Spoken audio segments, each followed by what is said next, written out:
এবার ভাইরাল হলো কাজলের ভিডিও। সম্প্রতি লঞ্চ ইভেন্টে হায়দরাবাদে উপস্থিত হয়েছিলেন ভারতীয় অভিনেত্রী কাজল আগারওয়াল। সঙ্গে ছিলেন তার বাবা বিনয়ও। সেখানেই এক অপ্রীতিকর পরিস্থিতির সম্মুখীন হন এই অভিনেত্রী। সোশ্যাল মিডিয়া এক্সে ভাইরাল হয়েছে অভিনেত্রী কাজলের একটি ভিডিও।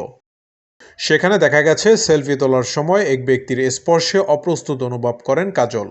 কাজল হায়দরাবাদে একটি স্টল লঞ্চে অংশ নেন।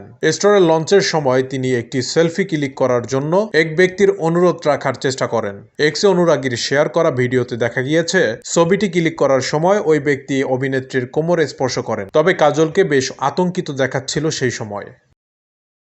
ইভেন্টের ভিডিও এক্স প্ল্যাটফর্মে শেয়ার হতেই ওই নেটিজেনের ভিডিওতে সেই দৃশ্য নজরে আসে।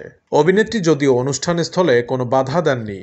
এরপর অনুষ্ঠানে উপস্থিত সকলের সঙ্গে প্রশ্নোত্তর পর্বে যোগ দেন কাজল।